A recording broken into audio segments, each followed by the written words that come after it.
Hello বন্ধুরা, good morning. আমি সঙ্গীতা। আমার নতুন আর একটা ঝলমলে ব্লগে তোমাদেরকে অনেক অনেক ওয়েলকাম আর ভালোবাসা। কেমন আছো তোমরা সবাই? আশা করছি ভালো আছো আর সুস্থ আছো। আমরাও না বেশ ভালো আছি। আর আজকের দিনটা হচ্ছে রোববার। আর এখন ঘড়িতে বাজে ওই সকাল 7টা নাগাদ। তোমাদেরকে সাথে নিয়ে আজকের ব্লগটা এখান থেকে শুরু করছি। আই হোপ ব্লগটা তোমাদের একটু হলেও ভালো লাগবে। প্রতিদিনের মতন আজকের সকালটাও অনেক তাড়াতাড়ি করে শুরু করেছি, কারণ আজকে কিন্তু আমার একজন স্পেশাল মানুষের জন্মদিন। তোমরা আমার কমিউনিটি পোস্ট দেখেই বুঝতে পেরেছো। তো তার জন্য আজকের দিনটা বলতে পারো অনেকটাই ব্যস্ততার মধ্যে দিয়ে আমি থাকবো, বিশেষ করে সকালের দিকটা।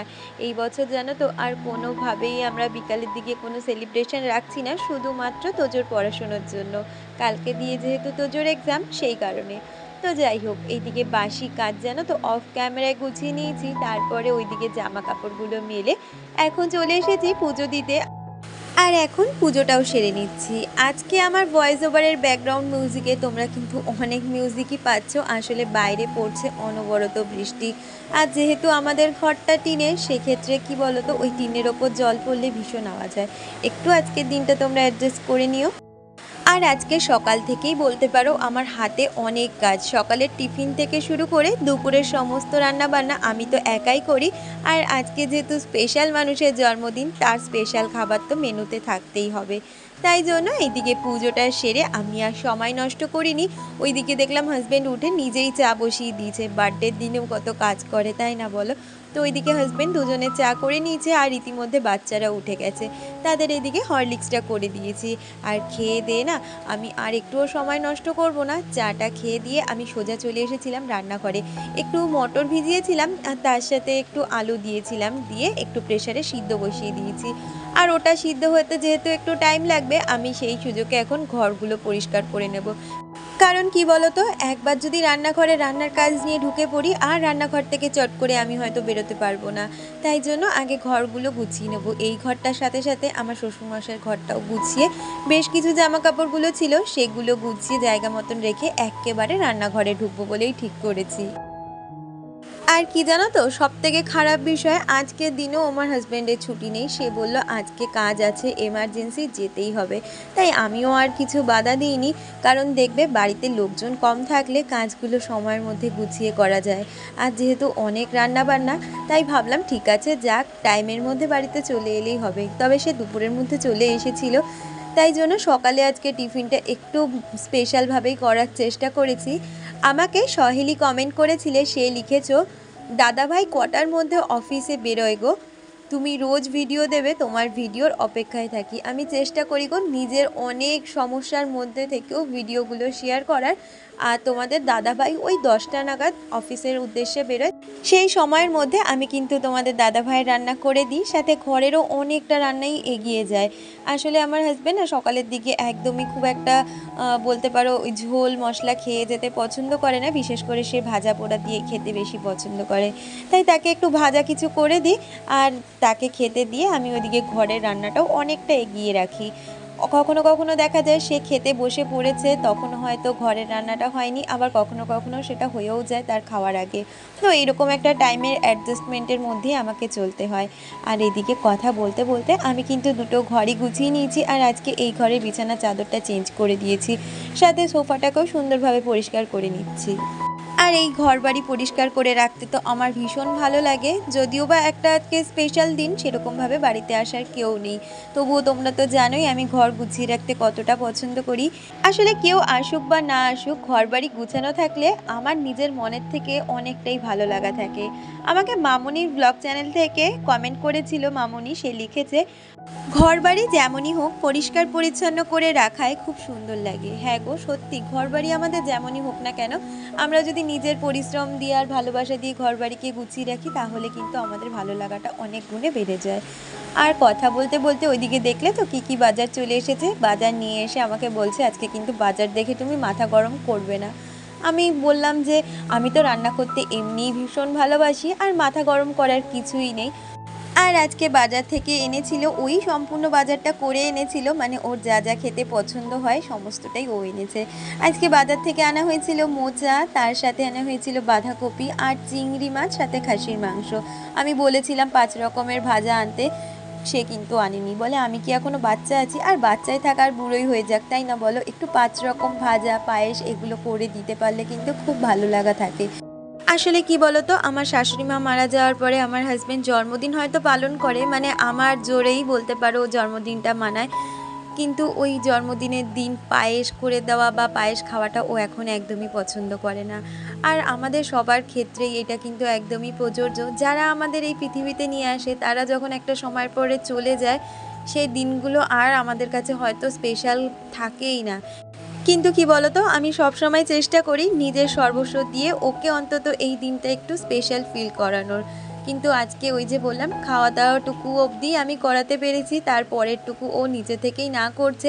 অন্যান্য বছরে দেখা যায় যে আমার ননদ বা পাশের যে আমার বোনরা আছে তারা কেক নিয়ে আসে, কেক কাটিংয়ের বিষয়টা থাকে। বা কখনো আমার হাজব্যান্ডের যে বন্ধু রয়েছে যাদের অ্যানিভার্সারিতে আগের দিন গেলাম, তারাও নিয়ে আসে। কিন্তু এই বছরও টোটালি সবাইকে মানা করে দিয়েছে, কারণ বিকালের টাইমটা শুধু তোজোর পড়াশুনোর জন্যই থাকবে। আর ওইদিকে কথা বলতে বলতে আমার কিন্তু ঘুগনিটা হয়ে গেছিলো, সাথে লুচি করেও লুচি ভেজে নিয়েছি। আর সবাইকে তা দিয়ে টিফিন করেই দিয়েছি। আজকে কিন্তু আমিও লুচি আর ঘুগনি খেয়েছিলাম সকালের দিক করে, কারণ এত রান্নাবান্না রয়েছে তো ভাবলাম কি না আজকের দিনটা একটু আমার চিট ডে করাই যাক। তো সেই জন্য আমি আজকে লুচি ঘুগনি খেয়ে এখন চলে এসেছি সোজা রান্নাঘরে। তবে কি জানো তো, এই যে কাটাকুটি মানে মোচা কাটতে তো অনেকটাই সময় লাগে। তারপর বাঁধাকপি, মাংসের পেঁয়াজ, আদা, রসুন, আলু এগুলো সমস্তটাই আমার হাজব্যান্ড একা হাতে আমাকে কেটে কুটে গুছিয়ে দিয়ে গেছে। আমি বলতে পারো শুধু রান্নাটুকুই করছি। এছাড়াও অন্যান্য দিন আমার যে রান্নাবান্না থাকে তার মধ্যে সবজির ডিপার্টমেন্টটা বলতে পারো আমার হাজব্যান্ডই কিন্তু দেখে, মানে কাটা বাজারটা ওই করে আনে, সাথে কাটাকুটিও ও আমাকে করে গুছিয়ে দিয়ে যায়। আমি রান্নাটুকুই করি। এটা আমি বিয়ের পর থেকে ওকে দেখছি। আসলে ও না কাটাকুটি করতে ভীষণ পছন্দ করে। তোমাদের এর আগেও আমি জানিয়েছিলাম আমার হাজব্যান্ড কিন্তু এমন কোনো কাজ নেই যে পারে না, সমস্ত কাজই পারে। যেহেতু আমার শাশুড়ি মা অসুস্থ ছিলেন আমার বিয়ের অনেক দিন আগে থেকেই, তার জন্যই বলতে পারো আমার হাজব্যান্ডের এই রকম ধরনের কাজকর্মগুলো শেখা। এছাড়াও তার একটা বিশেষ ইচ্ছে ছিল, সে সবসময় চেত যে সে বাইরে গিয়ে কাজবাজ করবে বা পড়াশুনোর ক্ষেত্রে সে বাইরে যাবে। কিন্তু আমার শাশুড়ি মা শ্বশুরমশাইয়ের অসুস্থতার কারণে তাকে বাইরে যেতে দেওয়া হয়নি বা সেও পারেনি। কিন্তু সে ওই সুযোগে কিন্তু কাজগুলো শিখে রেখেছিল, যদি আমি কখনো বাইরে যেতে পারি আমাকে তো নিজের কাজ নিজেই করতে হবে, সেই উদ্দেশ্যে। তো যাই হোক, অনেকটা কথাই বলে ফেললাম। আর কথা বলতে বলতে এইদিকে দেখো, আমি একদিকে কিন্তু বাঁধাকপিটা বসিয়ে দিয়েছি, আরেকদিকে মোচার ঘন্টটা করে নিচ্ছি। আর সমস্তটাই কিন্তু সিদ্ধ করে করেছি। বাঁধাকপিটাও প্রেসারে একটু জল ভাপ দিয়ে নিয়েছি, সাথে মোচাটাও। তারপরে দুটো রান্না করে নিচ্ছি দুটো গ্যাসে। আর আজকে না বাঁধাকপিটাও চিংড়ি মাছ দিয়ে করব। আর এদিকে একটু গুঁড়ো মশলা করে নিলাম। এই যে গরম মশলাটাকে একটু না হালকা হাতে আমি খালি কড়াইতে টেলে নিয়েছিলাম, আর তারপরে ওটা ভালো করে আমি শিলনোড়ায় বেটে নিয়েছি। এই গরম মশলাটার সেন্টটা কিন্তু সত্যিই অন্যরকম লাগে। আর কথা বলতে বলতে ওইদিকে আমার বাঁধাকপিটা হয়ে গেছে। আর এই গ্যাসে এখন চাটনিটা বসিয়ে নিচ্ছি। আমাকে সুমি কমেন্ট করেছে, সে লিখেছে, দিদি আমি খুব খুশি হয়েছি আমার নাম নিয়েছো সুমি, বাংলাদেশ থেকে বলছি, ভালো থেকো দিদি পরিবারকে নিয়ে। একদম তোমরা সেইভাবেই আশীর্বাদ করো বা ভালোবাসা দিও, যাতে আমি আমার পরিবারকে নিয়ে সব সময় সুখী থাকি আর ভালো থাকি। আর এই দেখো কথা বলতে বলতে আমার চাটনিটা হয়ে গেছে। আর এখন এদিকে মাংসটা বসিয়ে দেবো, সাথে ওইদিকে না ভাতটাও বসিয়ে দেবো। একটা সময় ছিল বিয়ের আগে আমি কখনোই রান্নাঘরে সেইভাবে ঢুকতাম না, আর যদিও বা ঢুকতাম শুধু খাওয়া দাওয়ার জন্য, কি রান্না হয়েছে সেটা জিজ্ঞেস করতে। এখন না মাঝে মাঝে নিজেকে দেখলে নিজেকেই অবাক লাগে যে এখন আমি কত কিছুই শিখে গেছি। ওই যে বলে না, মানুষ হচ্ছে পরিস্থিতির শিকার। আর মানুষ যদি ভালোবাসার সাথে যেই জিনিসটা করতে চায় সেই জিনিসটা নিশ্চয়ই করতে পারে। আর আমার বাড়িতে কি বলতো, মানে আমার শ্বশুর বাড়িতে খেতে সবাই ভীষণ পছন্দ করে। আমার হাজব্যান্ড থেকে শুরু করে আমার শ্বশুরমশাইও ভীষণ খেতে ভালোবাসতেন, এমনকি আমাদের তোজও খুব খাদ্যরসিক বাঙালি বলতে পারো। তো ওদের আবদারে ভালোবাসাতেই বলতে পারো আমার কিন্তু এতগুলো রান্না বান্না শেখা। যেমন আমি এই ধরনেরও রান্না করতে পারি, তেমনি কিন্তু আমি স্ন্যাক্স আইটেমও করতে পারি। তো রান্না করতে আমার ভীষণই ভালো লাগে, শুধু এই মানুষগুলোর জন্য যারা আমার হাতে রান্না খেতে এত পছন্দ করে। তো দেখো কথা বলতে বলতে আমি কিন্তু এইদিকে খাসির মাংসটা কষিয়ে একটু জল দিয়ে দিয়েছি, আর তারপরে এখন প্রেসারে দিয়ে দেবো। আর আজকে জানো তো আমার এই সমস্ত রান্না বান্না গুছাতে অনেকটাই সময় লেগে গেছে, যেহেতু রান্না আজকে অনেকটাই দেরিতে বসিয়েছি, মানে সকালের ব্রেকফাস্টটা হয়ে যাওয়ার পরে আমি কিছুটা সময় এডিটিং আর ভয়েস ওভারের কাজে দিয়েছি। তোমাদের তো আগের দিনের ব্লগেই বলেছি, অনেকটা কষ্টের সাথে আগের দিনের ভিডিওটা শেয়ার করেছি। আর তারপরে 12টা থেকে রান্নায় হাত দিয়েছি, এখন ওই 2টো মতন বাজে। তাই ভাবলাম কি আর সময় নষ্ট করব না, একটা গ্যাসে আমি মাংসটা সিটি দিতে বসিয়েছি, আর এইদিকে বাকি যে বাসন কাসনগুলো ছিল সেগুলোকে এখন এক এক করে মেজে নিচ্ছি। তারপর রান্নাঘরটা পরিষ্কার করে নিজেও ফ্রেশ হয়ে নেব, তারপরে হাজবেন্ডকে সমস্ত কিছু গুছিয়ে খেতে দেবো। আর কি জানো তো, এই রকম খাসির মাংস না আমার হাজব্যান্ড আমার মায়ের হাতে খেতে ভীষণ পছন্দ করতো। মানে আমার হাজব্যান্ডের পছন্দর খাসির মাংস বলতে পারো আমার মায়ের হাতের রান্না। তবে সেইগুলো কিন্তু এখন আমরা প্রত্যেকটা মানুষই জীবন থেকে মিস করি। আমাকে জিলি কমেন্ট করেছে, সে লিখেছে দিদি ভাই যখন শরীর খারাপ লাগবে তখন একটু নুন চিনির জল করে খাবে, আমাদের নিজেদের শরীর নিজেদেরকেই ঠিক রাখতে হবে বলো। তোজো বাবু দারুণ রেসিপি বানিয়েছে। তোজো তোমার কমেন্টটা পেলে কিন্তু ভীষণ খুশি হবে। আর হ্যাঁ গো, নিজেদের খেয়াল তো নিজেদের রাখতে হয়। এমনকি আমার পরিবারের সমস্ত মানুষই আছে যারা আমার প্রতিনিয়ত খেয়াল রাখে, কিন্তু যখন শরীর খারাপ করে কাজ করতে করতে চেষ্টা করি একটু রেস্ট নিয়ে নেওয়ার অথবা একটু নুন চিনির জল খাওয়ার। আর থ্যাংক ইউ সো মাচ ঝিলি, আমার জন্য এত দূর থেকেও তুমি যে এতটা ভাবনা চিন্তা করেছো, থ্যাংক ইউ সো মাচ। এইভাবেই তোমরা আমার পাশে থেকো। আজকে হয়তো সেইভাবে কারোরই নাম নিতে পারছি না, তবে পরবর্তী ভিডিওতে আমি সবার নাম নিয়ে নেব।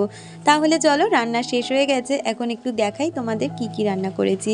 এদিকে মোচার ঘন্ট, তার সাথে বাঁধাকপি, চাটনি, স্যালাড, ওইদিকে পাঁপড় ভাজা আর মাংস। আর এখন হাজবেন্ডকে সমস্ত খাবারই গুছিয়ে দিচ্ছি। অন্যান্য বছর কি বলতো, আমি 2টো করে রাইস আইটেম করি, কারণ আমার হাজবেন্ড পোলাও খেতে ভীষণ পছন্দ করে। এই বছর মনে হচ্ছে অনেক আইটেমই কম হয়ে গেছে, যেমন ভাজা দেওয়া হয়নি 5 রকম, সাথে পোলাওটাও করিনি। যতটুকু পেরেছি ততটুকুই করার চেষ্টা করেছি। ইচ্ছে আছে সামনের বছর নিজের উপার্জনে আমার হাজবেন্ডের জন্য আরও বেশি কিছু করার। তো দেখা যাক কতদিনে কি করতে পারি, তার আগে তো অনেকগুলো ইচ্ছে অনেকগুলোই স্বপ্ন রয়েছে। আর এই তো খাওয়া দাওয়ার পর্ব দিয়ে আজকের ভিডিওটা এই পর্যন্ত রাখছি। দেখা হচ্ছে পরবর্তী ভিডিওর সাথে, ততক্ষণ তোমরা খুব ভালো থেকো।